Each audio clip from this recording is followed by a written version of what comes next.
What up, my freaks? RuinusInsight here with part nice of my Total Warhammer 3 modded Kroq-Gar campaign. So as we saw last time, Chameleon and his skinks invaded the bordello, and destroyed the enemies. They're taking the extremely valuable harbor for us and acquiring that lovely tradable resources produced and money that the harbor makes. We'll be keeping this one just by virtue of the value of that building, even if we don't bother keeping anything else in Britonia. I also see a Leaf Goldbranson here, huh? And I do have to wonder whether it might be beneficial to attack him right now. The thing is, he will, probably move on to Mousillon, although I doubt that he can take any of those.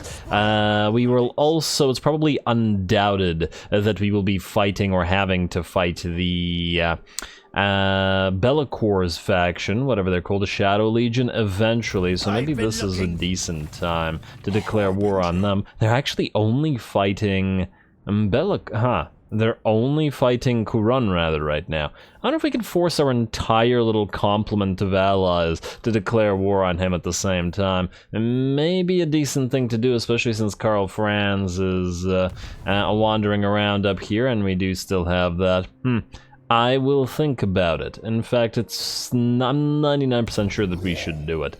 It's just this army's in march stance and it's too tempting. As long as we don't have to send Chameleon down here. So he can't reach Ikit, and Ikit's in range of Durthu, I see. But how the heck do we reach him? So Kowal cannot reach him from here, and Chameleon cannot either. I guess Chameleon could go after Katajike, but I guess Tic Tac can move down here, but I have a feeling that what's going to happen, well, let's give it a try. Most likely Ikit's going to move away. Let's hope that he moves this way down towards Kowal, in which case Kowal can catch him, and that'll be that. You know, the one time he doesn't move around the mountain. Of course, they're around the thing. Most of the time you hope that they don't do it, and they do it, and then this time they do not. Alrighty, that's fine, that's fine. Kowal, you're gonna go into ambush stance right out here in the hopes that Ikit Claw moves towards Castle Carcassonne instead, and we'll send Varenagor up here to join you whenever he possibly can. Well, we might as well systematically start moving everybody around since we're in that time. Kroq-Gar was in range of Deathmaster Snitch, and perhaps it's the time to go for him. We could give Shangyang, or Taitsu rather, back to the northern provinces and take the Shrine of the Alchemist on the way. I do imagine Deathmaster Snitch will run, but who knows? Maybe in the next turn or so we'll be able to catch him. It's not like we have anything else that Crocky has to do. Alright, he's gonna run. Can we go into ambush here? No, alas, we could not, and damn, he's gonna go far. But it's okay. We don't appear to suffer attrition here. Wait. It seemed like there were some territories here that we will suffer attrition, but not here, so it's fine. Oh, we can go into ambush. Oh, that's interesting. I wonder what he'll do. If he goes for Shangyang this way, we might be able to catch him, possibly? Twould be nice, and let's give these guys Taitsu. Most likely it will fall, as in they will lose it, but hey, they can have it. It's not like it gives anything to us, and 1,000 gold. Okay, you keep your 1,000 gold. Yeah, we have materials at sea, but you know what? They probably need at least a little bit of money to protect themselves, especially since they're all screwy.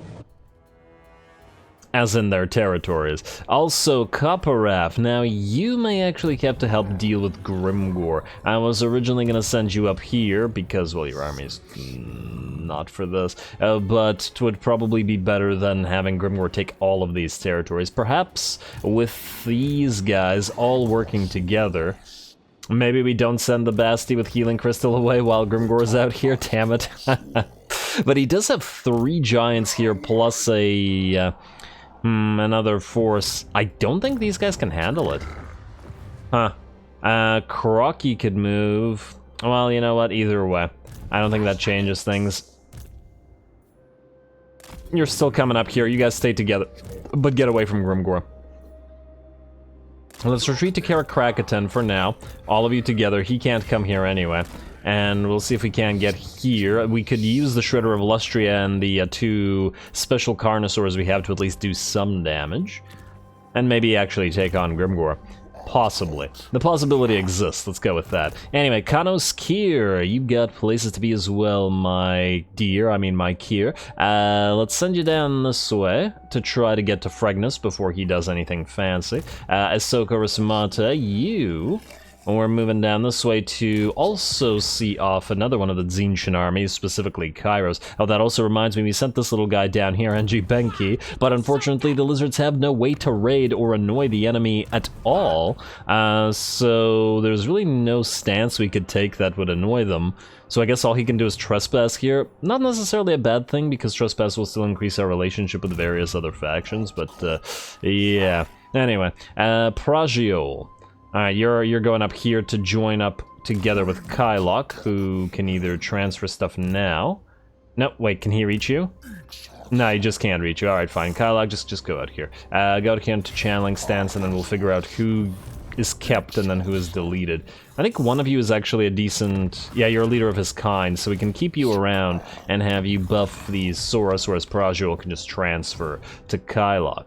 Pyroxy. This is still going on, I see. But, well, this is for one more turn, so hopefully this just works out. Alrighty, Gorak, you are going north as well, my friend. Let's have you head up to these guys who foolishly declared war on us. And Tech Thieves, I guess you're all heading up there as well to follow Gorak. You got places to be and techs to steal. Oh, speaking of tech, before I forget, let's see if we can't... okay, come on, Tech Thief. Can't do it until he moves. There we go. Let's see if we can't pop Rite of Ferocity right now. Here's the thing. The endgame scenario is probably going to activate very shortly. No probably about it. We're at turn 110. And we will need to pop the Rite of Sotek to help us out against the endgame scenario, both for the ambush chance as well as the various skink buffs. And that light, we need this to actually be on cooldown. Also, somebody suggested in the comments of another episode that the Rite of Primeval Glory might spawn Blessed Dinos? And if it does, that would be just swell. I don't know if that's actually the case, but that would be just swell. We don't have the money right now, though, and that's for sure. Let's pop the Rite of Ferocity. I don't imagine this will reduce our... yeah, we're at 958. I'm still wondering if 1,000 will actually take it down to below 2, but I guess we'll see. Anyway, who had moved? That was Gorak. Let's see. Past Gorak, we have Talashbak. I thought I moved you. Did I not move you? Oh, right. No. We are going to send Kanoskir down here, which means Talashbak is actually going up north instead, which is a little bit different from what I had originally envisioned from him. Let us send Tehenowin down south. And we also want to remember that we need to trade the red crests from here to this Blessed Saurus Spear, which we can take to Gorak, actually together with... there's another Blessed Saurus Spear, presuming that this one actually survives this fight, because, you know, who knows. You know what, let's get you in alignment, because we have plenty. Let's get the Warpaint of Talantula, I think. Make you a little bit tankier. Anyway, that was Talashbak, was it? Alright, Kylok, you've moved. Recruiter Lock, ah yes, you have completed your current recruitment, which means you can do this. Transfer to you. Then, Corliss. Away you go, my friend. You have to transfer all those... is this Mysterious Island? Yes, indeed it is. Free stuff. Alright, let's hope it's something new. So it's not going to be another Materials at Sea, but hopefully it's something.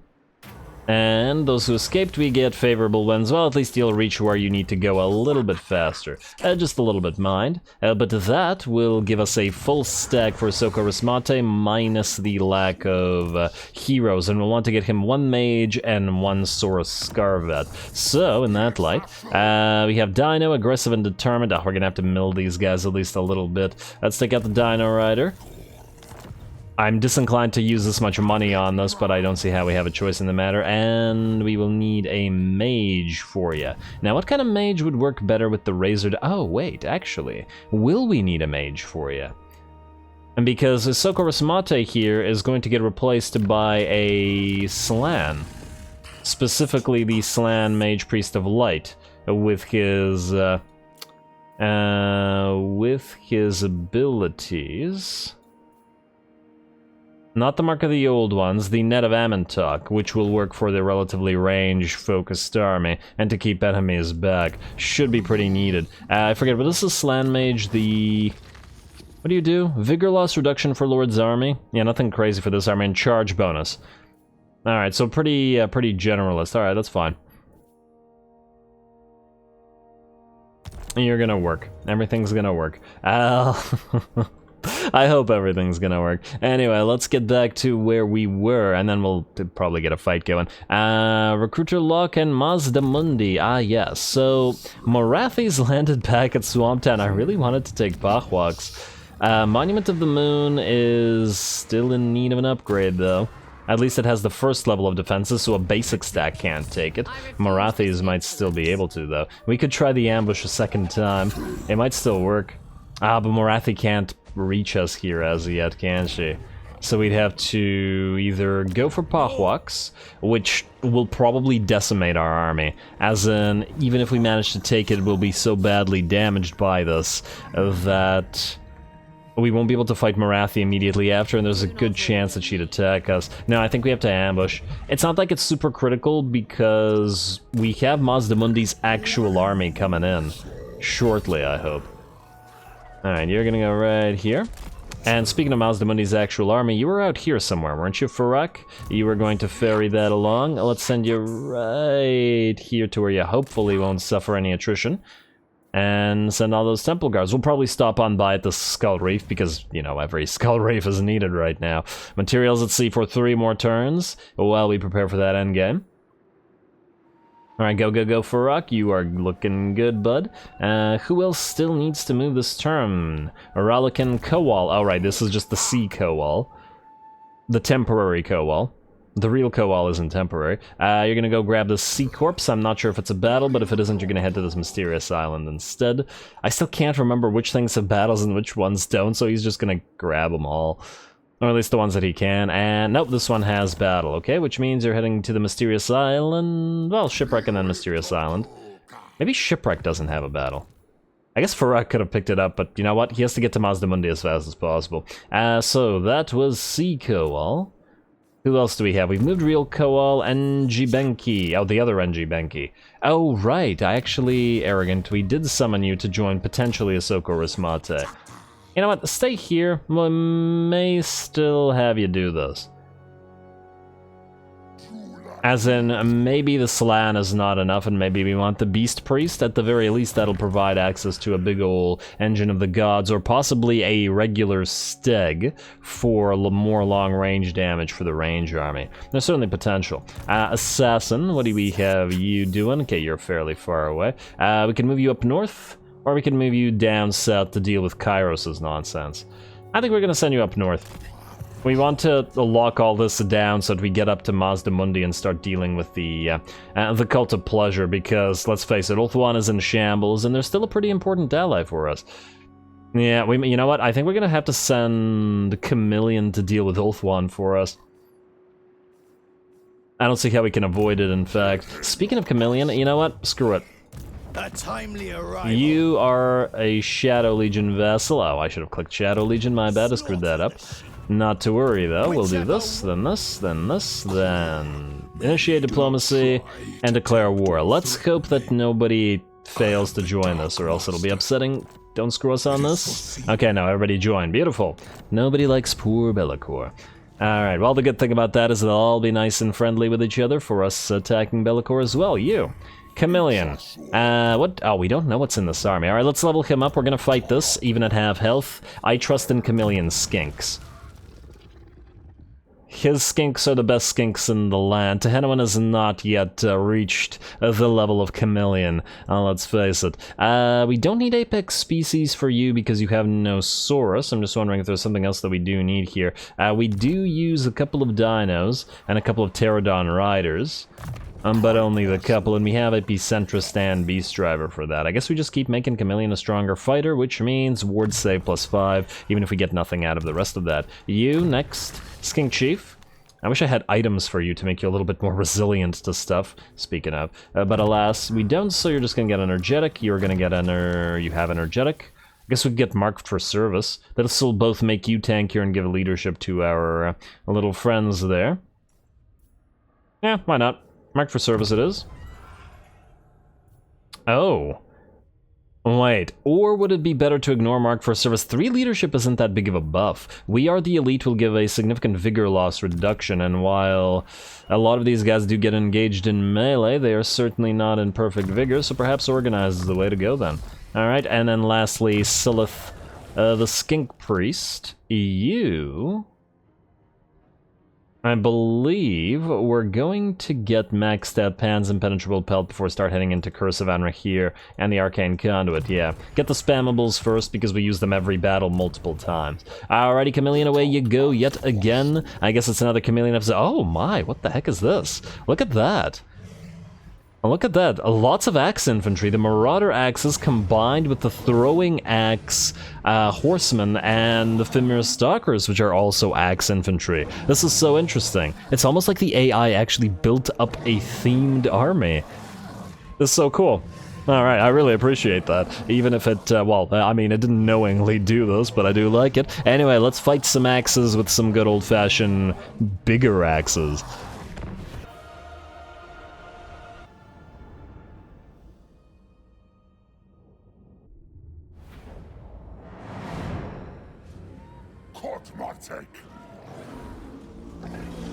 Ah, Chameleon. Definitely one of my favorite lords so far. Has he been the most memorable of the Saurus lords that we have? Because he leads the okay, yeah, look at the camera. Yeah, because he leads the Skink Army. Oh, I like the little head nod slash bow that he did. What was I saying? Yeah, has he been the most memorable of the Saurus Lords that we have been using in this campaign? I mean, Kanos Kira's also pretty up there, I guess. I don't know. Talashbach, of course. Talashbach has also been very memorable with all those crazy non-stop defenses. I don't know. I'd like to keep at least one of the lords that has been the most memorable and keep their names around. Essentially, as I've been keeping around the names of some very memorable lords from other campaigns. Anyway, I digress. You guys let me know what you think about that. But in the meantime, we have a battle to fight, and this is one of those weird battles where I have absolutely no concept or idea of how it's going to go. Will the Fimir Stalkers and Berserkers rip us apart? In theory, both of them should be quite good against facing down their relative. Oh, there's a Fire Leash Bola. Facing down Skinks. Between the bleed and the sort of fast damage that they deal, they should be able to kill the relatively fragile Skinks and the Berserkers as well. On the other hand, while both of these units seem like they should be able to rip through mobs of Skinks, these are not your average Skinks, King Cohort. They have a lot of stats, both the regular ones and the Chameleon Skinks with their 58 melee defense, which does at least partially counteract the high melee attack of the enemy Berserk units. On top of that, we got Poison, and these guys have 5% ward save and 9% missile resist, or 9% physical resistance on top of 73% missile. So they're basically immune to missile fire. Well, maybe not immune, but close to the maximum amount of resistance that SFO allows. Anyway, we're going to start the battle off by annoying the enemies on the flanks rather than heading directly towards them. The Chameleon Stalkers, rather, are going to fire off their precursor weapons, and then as soon as that unit of Fimir Stalkers turns, we're going to charge them right in the back. The Chameleon Skinks are supporting us from the side and are shooting those Marauder Horsemasters. I was going to say Javelineers, but, you know, Marauder Hunters are closer to Javelineers than the Marauder Horsemen are, I guess. Either way, they're working on them and they're down to half HP, and we're doing about the same thing over on this side of the map as well. A single Fimir Stalker unit has no way to react, at the very least, to the Fire Leech Bolas, and the Chameleon Skinks are annoying them as well. And they're poisoned, they're tired, they're on fire, they're not having a good day. Alrighty, and then the Chameleon Skinks can simply back off because the Fimir are unfortunately far too slow to chase us. Now, we were doing that, attacking the flanks or annoying them for as long as we can until we essentially kicked the anthill and annoyed the enemy sufficiently for the rest of their army to start moving towards our main force, which is waiting for them. We're also popping those flocks of doom on the enemy infantry blobs, specifically against the Berserkers, as I do believe it would be considerably more effective against Berserkers than it would against Fimir Stalkers, mostly due to the HP per model thing. And these guys have only 60 units and thus much higher HP per model than Berserkers do. Anyway, the Fimir and whoever's up here are having a pretty bad day on the flanks. One of them's been destroyed pretty much, and another one's about to rout. The main battle is also about to be joined as the Marauder Berserkers face off against the Red Crests, but the Red Crests do have support in the form of the various Basties and Stegs. Plus, of course, our Lord Chameleon, memorable as he is going to go after that enemy lord, who is just who he's just towering over with that Carnosaur. Said enemy lord down to half HP and very tired, bleeding, terrified, and just about done for, while the rest of our units are looking like they're ripping the enemy apart as well. Bounce power is about 75% in our favor, and while a few of the enemy Berserkers do remain alive, we can see the ones that were in the center of the enemy line, they're pretty much done for already, and a lot of them are routing or shattered. Enemy's going to be suffering a big morale loss in a second as Chameleon hits the enemy lord one or two more times and brings him down. And, well, we do still have this Berserker unit fighting. Looks like the flanks are about to collapse, and I think this might actually be the last fighting unit left on the field. And it looks like the Skink Chiefs are going to take care of this one. And it does indeed look like that went very much in our favor.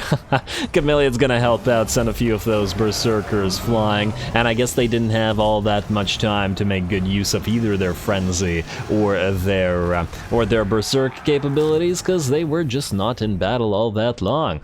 Well done, Skinks, and just looking at the HP bars, they're pretty solid. Those units that were hurt were mostly hurt from the previous battle, like the cohort of Sotek here barely got damaged at all in this particular fight. Very nice, very nice. Of course, the enemy was debuffed by the vigor, and quite a bit, mind you.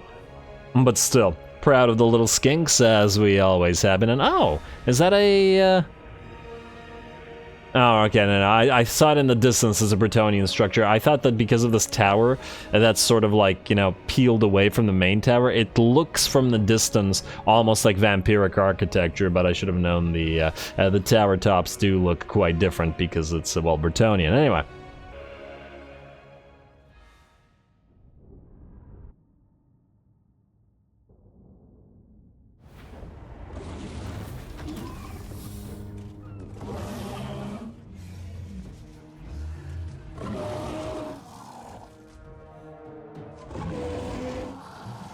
Alrighty, well, the clash of themed armies certainly ended in the favor of Skinks, and by an absolutely huge margin. Unfortunate for the enemy being in that march stance, and it looks like the dual-handed axes, the great axes of the Skinks are, at the end of the day, superior to the smaller, inferior axes of the barbaric Norskins and the first children of chaos of the Fimir, who are pretty ancient, and I would imagine that the Lizardmen have a decent amount of experience with them. Now, we could heal here, but while I would love to, we are still in materials at sea, and every single penny counts. Just to slightly contradict what I did with the, hey, Assault Expert, maxed out now. Lovely, Chameleon, absolutely lovely. More leadership for the little Skinks. You are gonna go into Channeling Stance, I guess, and you're gonna stand right here. I wonder if this guy's going to attack us here, but if he does, he will fail just like, and just like the rest of them did, and it looks like nobody's near to board low. And this is also friendly territory, so we'll heal pretty well. We might not even leave the place and just sail out, attack these guys, and start dealing with Torah-Kar. Now that would be a heck of a fight. Look at those enemies in there. The Skinks would definitely have a tough time with this. How many spawn of Slaanesh do they have? At least 6 in a single garrison. And then there's a Soul Grinder and a Keeper of Secrets, plus the Slaaneshi towers are the scariest towers. And we have no way to knock them down. Might also send Tic Tac up there if we don't send him to the Dread Fleet. Depending. I mean, I guess we could sell Kowal to the Dread Fleet as well, though his army is still incomplete until he gets those Blessed Croxies from elsewhere, so we'll see. Anyway, that was it for the battles, I believe, for this particular turn. We do still have money to spend, and that money has to go to those buildings that we've been building. Yes, we will upgrade the 2 Temples of Quetley here, mostly because they make decent amounts of cash. As opposed to the other building, which will be everywhere where there isn't a tier 4 or a 4 settlement province. A Grand Plaza, 600, so gloriously cheap. Bagar, you have the Gem Cutter's Workshop. We are not, unless I'm mistaken, building any walls here. And let's go for the Grand Plaza for more income. I actually have to wonder, do the Grand Plazas at 10% regional income, well, here it was very much worth it. But later on, it might actually be worth it to build, more worth it to build lodestones. As the bigger your empire gets, the more worth it these things are, because it's all region faction-wide income from settlement buildings. And yes, it's only a small percentage, but it ain't bad. Oh, in fact, we could build one here, because the other thing was already built. We can also build the Kroq-Gar Labor District here, and more money here in those Dragon Isles, which are now at 3k, which ain't too bad. Here we have to... Okay, we have the Geomantic Spire, but I guess we do need the Floating Gardens as well. And this place will definitely be a cash cow province because of the City of Bronze, regardless of the fact that it only has 3 tiers. It also has the Gem Cutter's Workshop, so yeah, absolutely a money generator. Karakazgal, 6.7k, but we'll never get a better chance to upgrade you, so I guess we shall. And we are keeping Karakazgal, so just because we might not necessarily keep Death Gorge, it does not mean the same. For this, we are currently building the Temple of the Old Ones here. May get rid of the spawn pools of the Chosen here in favor of more cash, but we'll see. And later on, we will want the upgraded defenses up at the Temple of Avenue of Gold, because, well, we need them in case Kairos comes to town. Cracked Land, yes please, Zandri upgrades, kilns for that pottery, and then... is Zandri far enough away from an enemy potentially attacking it that we don't need a wall here? I'm gonna risk not building a wall. I think as long as we can destroy the Dread Fleet, it's extremely unlikely that anybody will sail all this way, specifically to go down to Zandri, and then hopefully we can just meet them in combat before they do. We should spot them long before they do, because we have vision of this entire watery area. Oh wait, no, I thought that was Noctilus for a second, but that's another campaign where Noctilus is approaching an undefended area. Zandri, I guess then we are going for the Skink Favelas into Kroq-Gar Labor District, Wizard Caliph's Palace. We don't really need the Energy Dome here. It is fairly close to the edge here, though, and might get attacked. Fine. It's never going to be cheaper yet again. And then we'll go Grand Plaza here, and here Deadhead Monoliths and Statues of the Gods. Yeah, you probably still need walls just by virtue of your proximity to Kairos. Although, funnily enough, we don't have them at Uatek. So we could technically delete them at least out of the Statues of the Gods, but we'll hold off. Martek, let's get those Skink Barrios up and running, and that Kroq-Gar Labor District. This place is not really generating a lot of money for us, but we needed to start doing so. River Curveza, rather. Insect Breeding Farm, and then Itza no longer need the walls. Mostly because, well, just the military buildings alone will provide a sufficient garrison. And then I guess we're going to start building that Geomantic Pylon while it's cheap. Yeah, there's other stuff to build here, like public order and such, and we'll start on that as well shortly. Night Forest Road, Kayaks and Schlansek. I guess we'll start on the force walls here. All the military territories in most of these, or all these military buildings in most of these territories will have to be retooled later, but not necessarily right now. Let's get more iron at Shalanhwapek. Broken Teeth, let's get that insect breeding farm, though not super critical of a province. It's probably never going to generate enough money for us to care about it, but nonetheless. And then another Kroq-Gar Labor District, you will be okay. A River Brienne. Ah, yes, Bordello. Oh, I should have perhaps started by building the Mystic Barriers. We have just enough to build them, so perfect. And then I guess the next thing we'll start on is another geomantic pylon out here. But we do want the extra money provided by this, especially as it will give more money out of Manon's dry docks. And the public order should be fine here because we get a massive amount of public order from the more so valley orchards. Just lizards lying around all over the place, getting drunk, I guess. I don't know if Saurus would actually get drunk. Skinks absolutely would because they're just like the normal Lizardman society. I'm not sure Saurus would even try, depending. Lord of Bretonia. Saurus culture is very particular as compared to the more generalist skinks. Anyway, I believe that's it for that, so let's end the turn. Hero not to move. That's delete. That hasn't moved, right? Yeah, sorry, delete. You don't need to move. Let's end the turn. Let's see if an ambush happens, but if it doesn't, well. Alrighty, Fregnus Mortkin, we're gonna see you running around up there, and, it's doing that thing again.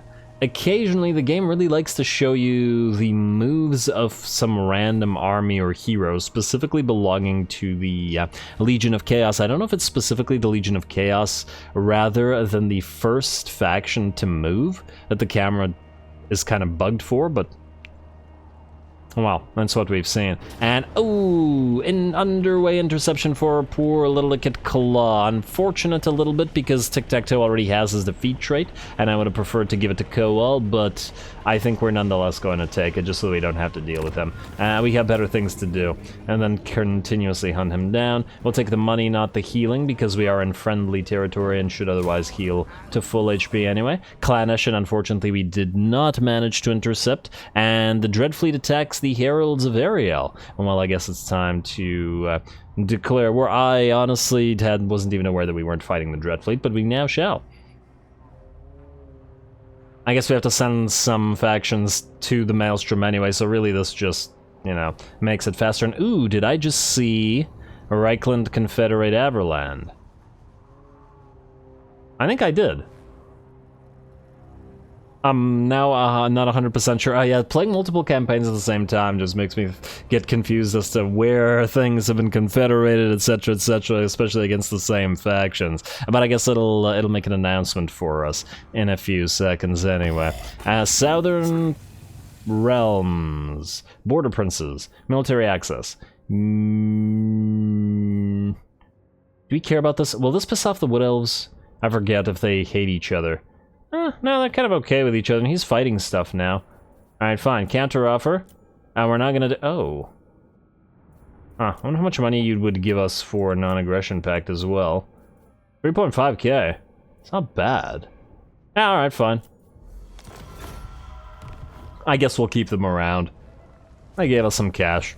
It's worth our time. Ambush foiled for Koal, but that's irrelevant because it is done for. Enemy killed in battle, Festit. Banner of Swiftness. Kroq-Gar's ambush also got foiled out. That's probably why they escaped. Averland's mission got aborted by virtue of him running away. Or them getting him running away. I was thinking of a Deathmaster Snitch. By virtue of Averland getting confederated? Yes, okay, so I did not get confused, and then we lose the outpost with Averland, which is unfortunate because, well, that was access to more stuff. And oh, you gotta be kidding me, Pyroxy.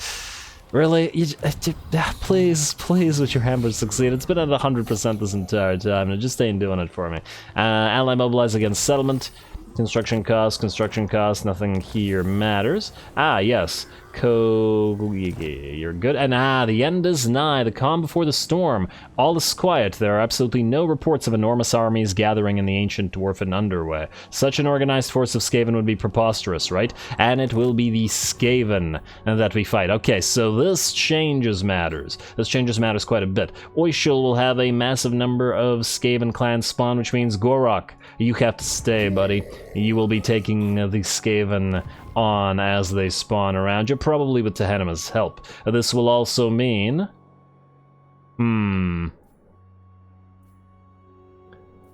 where are the other Skaven spawns that are close to us in our own territory? So, Misty Mountain, we need to send a force there, as a clan... Moors will spawn there. We will also have a spawn at, I think, Crookback Mountain of Clan Rictus. And then I believe, lastly, Unless I'm misremembering. Well, there's also Clan Scryer, obviously, but we can send... Oh, well, Tic-Tac-Toe's nearby. He could just deal with the kid again. I'd feel bad, but I don't. And he's the nearest one of them. We maybe send Kowal to help? Oh, we could... You know what? We could leave this entire territory to these guys. Let them deal with Vlad. If he refuses to leave, maybe we send Pyroxy south, or to help against Clan Grittus, or to help against Clan Moors. Well, there will be choices to be made, but they'll have to be made next time. The end is nigh, and we will begin, or continue our preparations as we go. Might need to get a few more armies on the field, as this is going to be an interesting time. But, well, I suppose I'd like to say the end of the campaign approaches, but it's only... sort of, because it's going to take a long time to work through all those Skaven armies. Kroq-Gar is nowhere near any of them, though I suppose he could take on the armies of Deathmaster Snitch.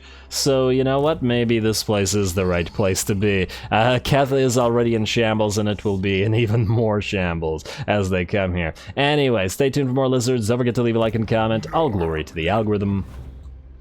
And thanks for watching.